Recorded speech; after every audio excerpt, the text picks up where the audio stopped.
Hi guys, I'm Marlene and welcome to my home and garden channel. In today's video, I'm going to be planting Jamaican sorrel. In the United States, it's also called Roselle, and I've heard that in Mexico, it's referred to as Jamaica. And in Jamaica, we use it to make a nice drink at Christmas time.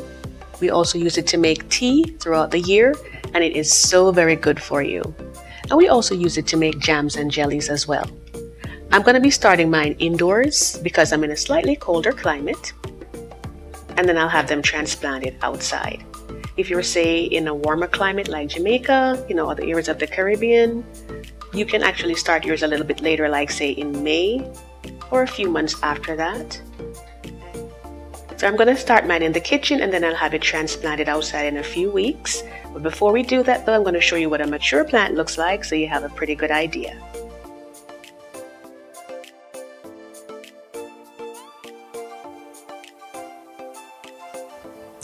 So guys, right here, this is what the dried sorrel looks like. I bought a bag of it here. As you can see, we have, this is the part that is left behind. When the flower fades, it's usually hugging the seed. This is actually one of the seed pods right here. It's usually hugging onto it and they pick it off. And those are dried and sold. Of course, they can be used fresh.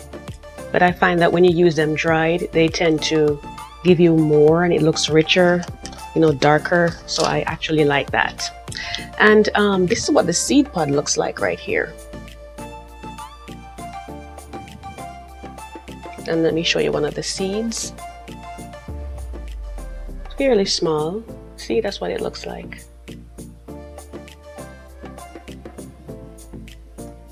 So what I'm going to do is I'm going to open it up and see how many more are left inside there. There's another one, so that's 2, 3.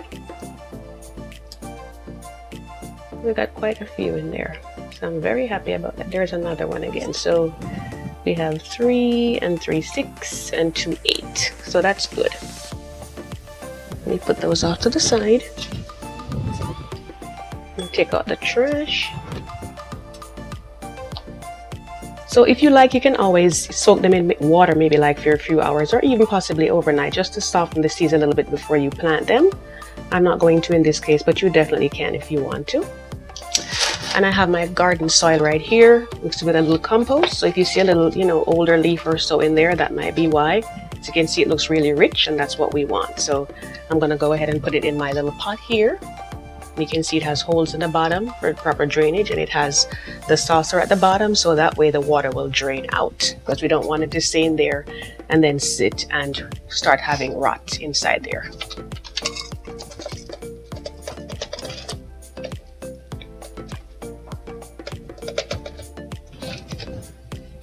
Let's get a little clump out from there. I'm going to press it down just a little bit. You don't want it to be heavy, but at the same time, you need to get some of those ear pockets out.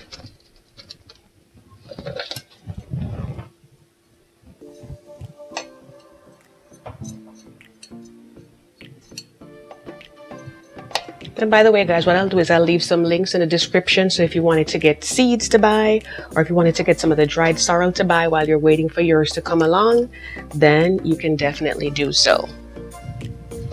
Just add a little bit more.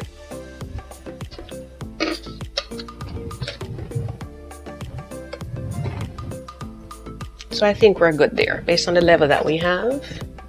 I'd say maybe about a half of an inch from the top, since it's a little pot. And then I'm going to go ahead and just part the soil a little bit. And we're going to get our first one in there. Because they're of a reasonable size, I can actually go in and just space them out. Drop another one in here.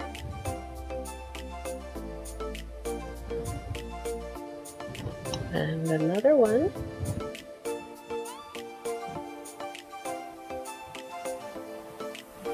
I'm going to be so excited when these come up, guys. And of course, I will show you the progress that they're making as time goes by, when they're coming up, as well as when they're mature enough to be transplanted out in my garden. And they like sunlight, just like hibiscus, they like sunlight. So you want to make sure that you put them in a sunny area because they are related. You know, hibiscus, okra, rose of Sharon, all of those are actually related. And they like sun. You know, they're tropical. Well, the rose of Sharon is more of a cool weather type of that family, but you get the idea. The sorrel definitely needs to be out in a sunny area because they are tropical. So we have that in there now, so I'm going to go ahead and water it a little bit. And it's slightly, you know, it's a little bit moist, the soil already, so I don't have to put a whole lot.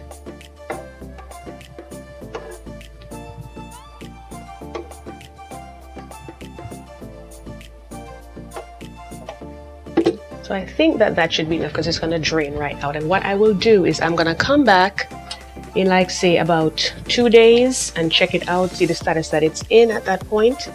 If it starts to dry out a little bit at the top, I'll go ahead and I'll water it again.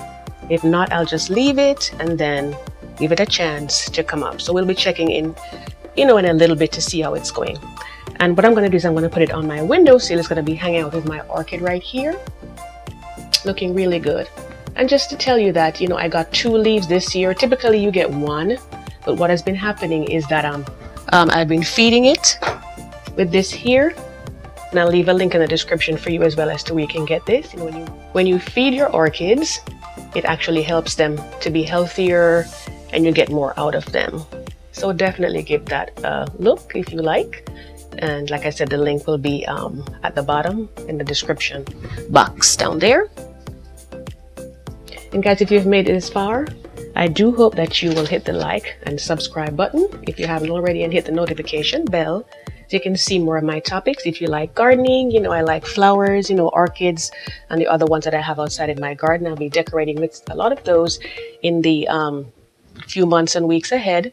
So here they are, guys, hanging out together on my windowsill, and they're in a good spot, you know, right over the kitchen sink. So of course, I'll definitely remember to keep an eye out. I'll be checking over the next few days to see how it's going, to see if I'm getting any sprouts coming up, and just checking to see if it needs watering and all of that. So I really hope that you'll give it a try, you know, and you will try some in your area.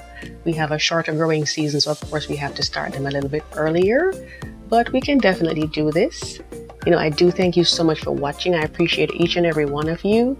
And I hope you'll have happy gardening and happy decorating for the next weeks and months ahead. Thank you.